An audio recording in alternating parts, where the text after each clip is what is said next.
The contest. 12 rounds. Train versus bus. For the train, we're going to use Amtrak, basically our only option. And for the bus, we're going to use a reliable, affordable international bus company, Flixbus. Round 1. Where to purchase tickets.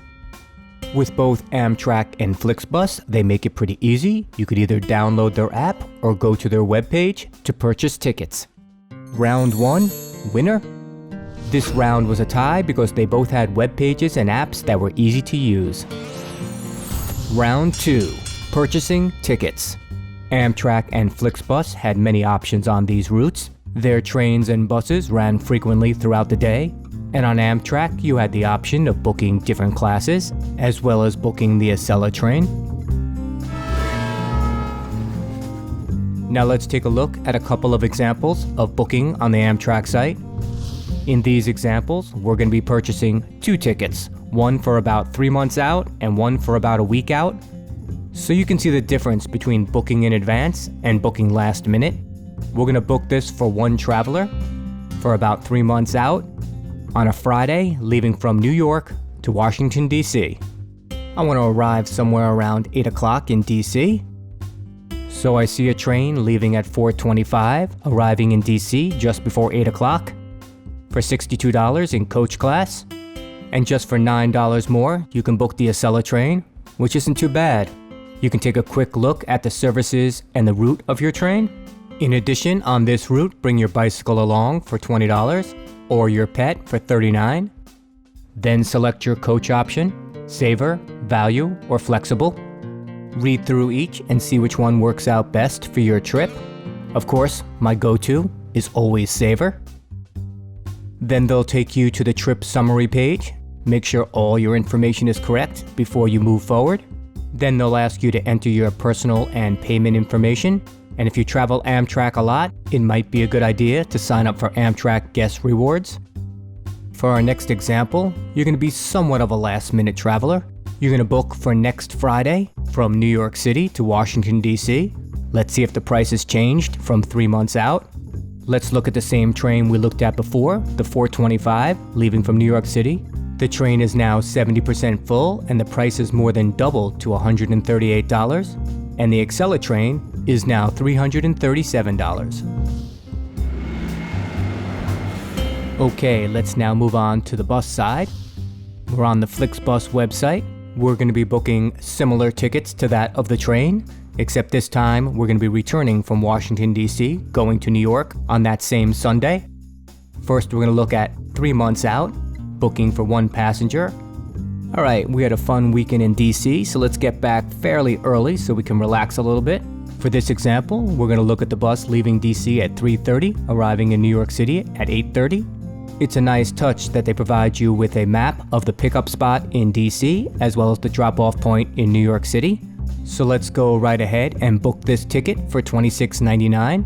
And as you can see, they add a service fee of $3.99. For $1.49, you can choose your seat.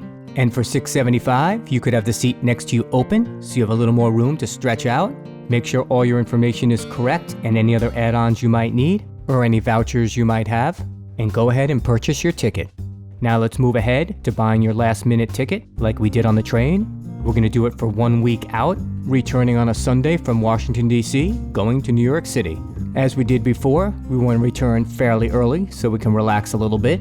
This time we're going to book a 3:30 train so we get back a little earlier to New York at 8:30. So you can see the price only jumps a few dollars by booking last minute. That's not too bad, as long as they have seats still available. Of course, you have the option of downloading an e-ticket or printing out your ticket. I always recommend doing both. There was a woman trying to get on our bus having a heated discussion with the bus driver, as she apparently had an e-ticket on her phone, but her phone was either dead or not working. So it's always a good idea to print out a paper copy, just in case. What happens if you have to change or cancel your tickets? Let's first look at the options for the train. I'll list here the policies for each class of tickets. Just look through and see which one applies to you, in case you have to cancel or change your ticket.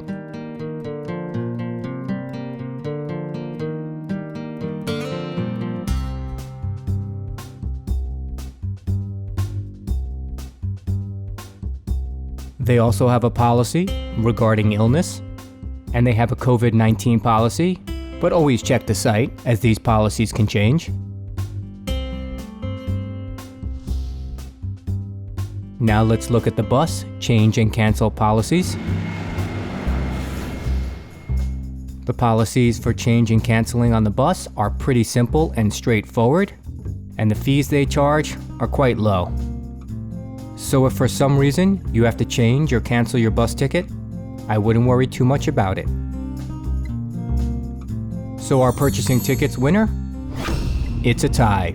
Both sites were pretty easy and straightforward when purchasing your tickets.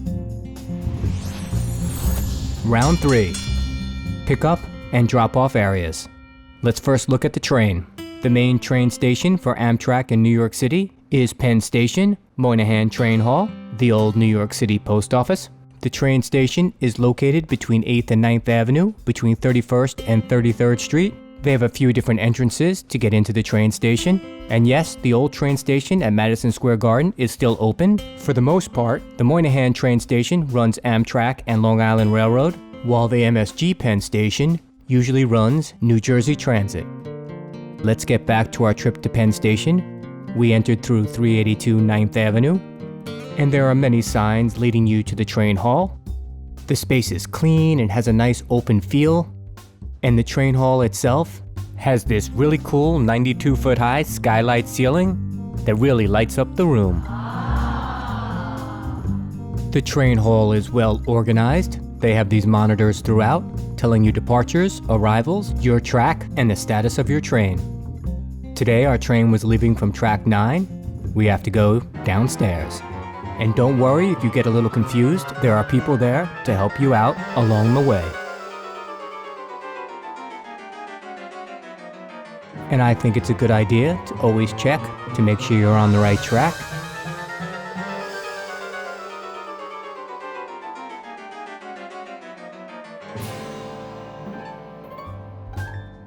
Now let's look at the main train station in Washington, D.C., Union Station.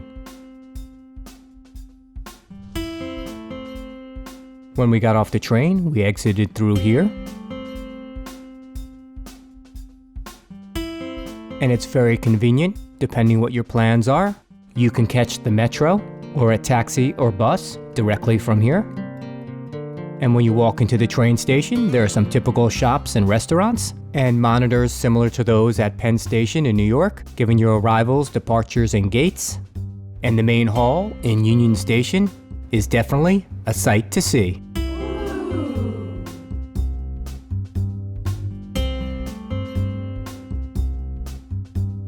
Now let's look at the pickup drop-off areas for the bus. There are a few, but the main one in New York City is 31st Street and 8th Avenue in front of Penn Station, and the main one in Washington, D.C. is New York Avenue and 6th Street Northwest. There are some other options in both cities. Take a look and see what works out best for you. Now let's look at how to get to the pickup and drop-off areas for both the train and the bus. They are all pretty convenient to get to, and they each have a few options. I've listed some of them here. You can always take a rideshare, a taxi, a local bus, or the metro. And it's always a good idea, if you're taking local transportation, to make sure it's the best route, it's running that day, and it's on schedule. Round 3. Winner? It's a tie. They're both pretty easy and convenient to get to, and it can all depend on where you live or where you're coming from. Round 4. The price. Generally, the train is going to be more expensive than the bus, but if you plan far enough in advance and you're a little flexible, the train can come in close to the same price as the bus. And if the extra price isn't a big deal and you want a little more comfort and arrive a little quicker, then the train is your better option. But if you're budget conscious or taking a big family or group, or you're even booking last minute, the bus might be your better choice. Round 4. Winner? The bus. As we spoke about earlier, there are a few factors that come into play. How far in advance you book, the day you book, as well as the time, but overall, the bus is definitely cheaper than the train. Round 5. On time or not? Round 5 is all going to be dependent on when you travel so everyone's results will be a little different, but we're going to base this on when we traveled, since I'm the one making the video. Both the train and bus left 1 minute late, and the bus arrived 6 minutes early, and the train arrived 11 minutes late. And when on the train, I like to use railrat.net. No, they are not a sponsor of the show, but I used the site to see if my train is early, late, or on time. Round 5, winner, the bus. Remember, for these results, I didn't do a lot of research or dig through the archives. These are only our results on this trip, so your mileage may vary. Round 6, seats and overall comfort. So you're sitting on a train or bus for 3, 4, or even 5 hours. Let's see how comfortable they really are. First, let's take a look at the train. We grabbed these 2 sets of seats in the front of the quiet car. These sets of seats face each other. The train wasn't that crowded, so we were happy we had a little extra room. Most of the seats were like this, with a seat back tray table and a mesh pocket. And of course, you had your standard over-the-seat light and vent. Now let's take a look at where you'll be sitting when you take the bus. Here is the standard bus seat with a little bit of cushion and retractable arms. You also have a footrest, which is a nice touch. And above your seat, you have the standard light and vent. And just in case you want to keep the glare out of your eyes, you have a window shade. They also had a TV monitor on our bus. Fortunately, nothing was playing during our trip. Round 6, overall comfort. Our winner is the train. Okay, the bus seats weren't that bad, but yes, the train seats were more comfortable, you had more space, and you can get up and move around if you wanted. Round 7, storage. One of the big advantages to taking a train or a bus are their luggage policies. Both the train and bus allow you to take on more free luggage than any economy flight that I've been on recently. Let's first look at the storage on the train. You have your typical over-the-seat storage for your medium to small luggage, and space at the end of the cars for larger luggage. And you also have bicycle storage if you want to pay the $20 to bring your bike. Let's now take a look at the bus storage. For larger luggage, you can store it inside the bus. And for medium and smaller luggage, you have the space above the seats. And our round 7 storage winner, the train. Even though they both had generous baggage policies, the train allowed you to bring on 2 checked bags, 2 personal items, as well as your bicycle for a $20 fee. And it's kinda nice to have that option. Round 8. Food and drink. This round is gonna be a little more clear-cut, as the Amtrak train we were on offered food, and the Flixbus didn't. Let's first look at the train.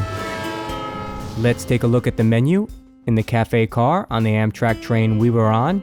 There's quite a few options. They have some made fresh daily food, some snacks, beverages, alcoholic and non-alcoholic choices. Alright, the prices were a little high, but not too bad. Plus the cafe car was very clean and the service staff was spot on. Now let's look at the food and drink on the bus. No food or drink was offered, so if you want to eat or drink something, bring it yourself. Our round 6 winner is the train. Since our train offered food and our bus didn't, this round was, pretty clear cut. Round 9. Bathrooms. The train and bus both had bathrooms. We're going to take a closer look now at each, and if you're uncomfortable looking at bathrooms, please turn away until round 10. Let's first look at the train's options. This was one bathroom at the end of our car. And this is another bathroom at the other end of our car. Both bathrooms were fairly clean and spacious. Let's take a look at the bathroom on the bus.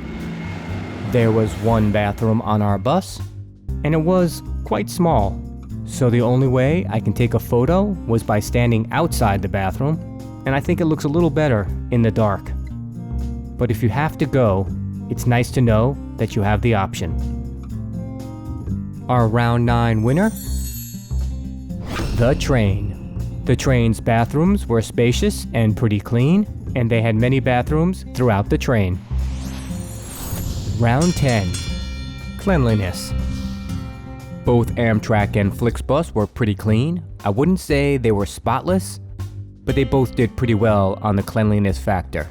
And I like how Flixbus left these plastic bags at the end of each row to motivate people to throw out garbage rather than leaving them on their seats. Round 10, winner?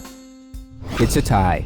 Like I had mentioned earlier, both Amtrak and Flixbus were not immaculate, but both were pretty clean for our ride. Round 11. Wi-Fi. Both Amtrak and Flixbus provided free Wi-Fi. They were both very slow and intermittent, but let's take a look at the numbers for the train. I know these numbers are quite low. You're not going to be watching any movies or gaming, but if you need to send a text or an email, this Wi-Fi should be sufficient. Now let's take a look at the bus. I'm sure the numbers can't be much worse. And yes, they are. But I tested a few times, and the numbers ranged a little higher and a little lower than these. Round 11, winner? It's a tie. Now, even though the train had better numbers in my test, while surfing the web, I didn't see a noticeable difference between both. Round 12, power and connectivity. Each set of seats had an outlet to share. First, let's look at the train. You had a 120-volt power outlet for each set of seats. Now let's look at the bus. You had both a power and USB connection per each set of seats. The connection is under the seats. Round 12, winner? The bus. The bus wins because it had the added USB connection. Now, our overall winner? The train. This was closer than I thought. The train won 4 rounds, the bus 3, and there were 5 ties. Everybody's results will differ, and it all depends on what's important to you. You just have to take a close look at both and see which one works out better for your plans, your budget, and your schedule. Some final thoughts. Don't always go with the cheapest option. Go with the one that works best for your convenience and your schedule. And if you can be a little bit flexible, that helps as well. I hope this helps you the next time you take the train or bus. Safe travels. For more insights, tips, and info into all your travel moves, stay tuned and subscribe to our channel.